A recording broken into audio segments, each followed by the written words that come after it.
सास का मायका प्रेम। रिद्धि की सास को हर वक्त अपने मायके का गाना गाने की आदत थी। अरे बस करना माँ, मामा का ये किस्सा तो 50 बार पहले भी सुना चुकी है। अरे हाँ, तो क्यों ना बताऊं। तेरे चाचा तो उस वक्त हाथ झाड़ कर खड़े हो गए थे। तब मामा ही था तेरा जो आगे आया और मदद की। देखो अब ठीक है ना, जो हो गया सो हो गया। क्यों एक बात को हमेशा गाती रहती हो।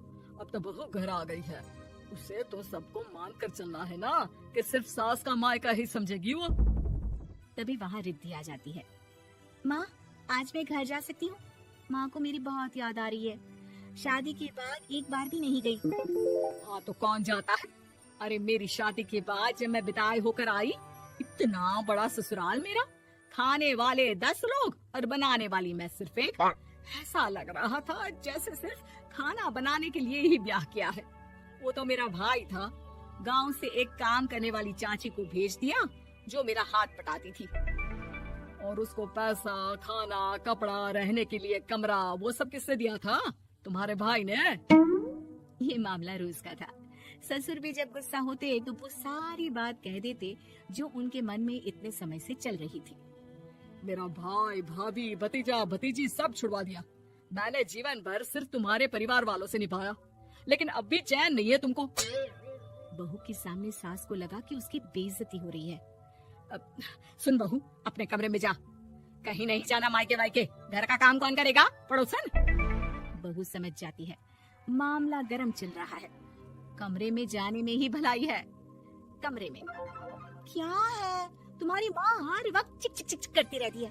कल ताई मिली थी तुम्हारी मुझे, लेकिन मजाल है सासू माँ की उन्होंने एक बुराई की हो, लेकिन सासू माँ हाँ, जब देखो तब ससुराल के लोगों की बुराई करती रहती है। बेचारे पापा जी कितना मिस करते हैं अपने घर वालों को। मेरा तो बड़ा मन करता है कि ताऊ जी, चाचा जी और सब मिलकर रहे, ना साथ रहे लेकिन आना जाना तो ठीक से रखे।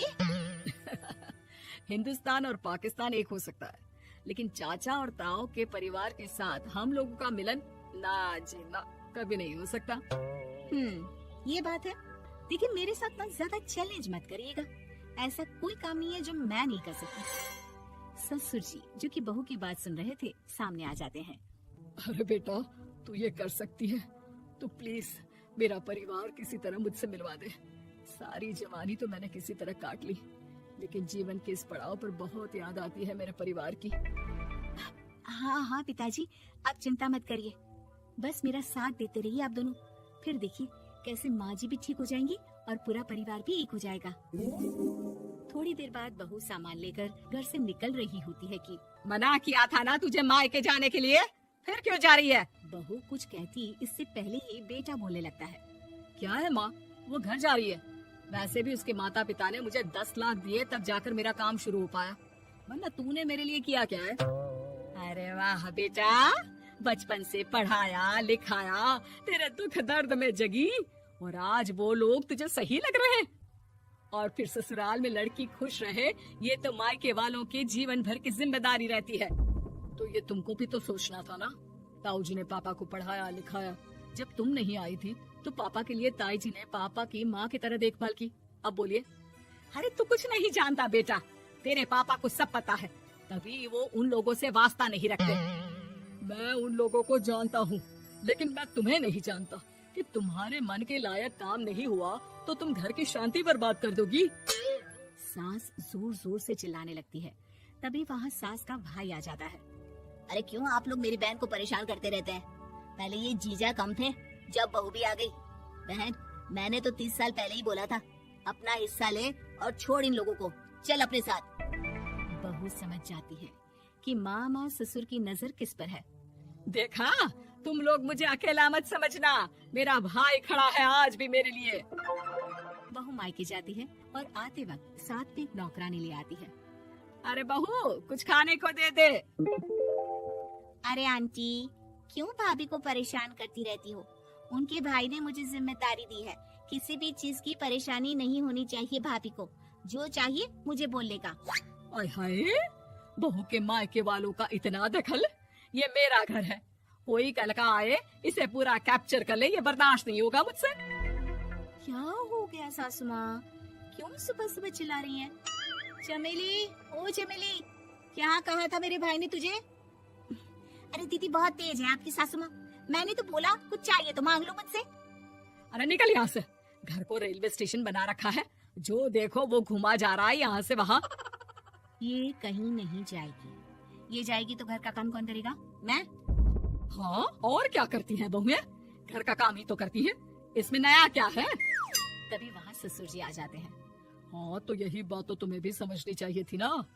आज बहू के मायके से नौकर आ गया तो तुम्हें बुरा लग रहा है? अरे तो उस वक्त गर्मा गर्म खाना तो सबने खाया ना, ऐसा तो नहीं है कि मेरे मायके का नौकर था तो सिर्फ मेरे लिए बनाता था। अरे निकालो इसे फिलहाल, बाद में बात करती हूँ। सास का गुस्सा जोर से नौकरानी पर फूटता है। तभी वहाँ बेटा सामान के साथ आकर खड़ा हो जाता है। चलो रिद्धि, तुम ठीक बोलती हो, मेरी माँ को तो हम लोगों की कोई फिक्र है ही नहीं, ये तो सारा दिन सिर्फ अपने बारे में सोचती है। और देखिए मैं अब से कह रही हूँ कि अब से इस घर की तरफ आपको देखना भी नहीं है, नहीं आना आज के बाद इन लोगों से मिलने। हाँ हाँ, बस कभी कभी दिन में 2 बार मिलने आ जाओ। नहीं, बिल्कुल नहीं। ससुर झूठा नाटक करते हुए। मेरी बीवी ने मुझे मेरे ही परिवार से दूर कर दिया, आज बहू मेरा इकलौता बेटा दूर कर रही है। हाय कैसे जीऊंगा मैं। वाह, वो भाई जो आपको बेटे की तरह मानता था, उन्हें छोड़ने में तो दुख नहीं हुआ। आज खुद का बेटा छोड़कर जा रहा है तो कैसे जीऊंगा। बढ़िया है। अब सास समझ चुकी थी कि उससे गलती क्या हुई है।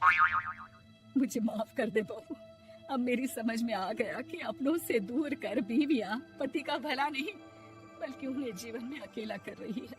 मुझे माफ कर दे, मैं अब सबसे माफी मांग लूंगी।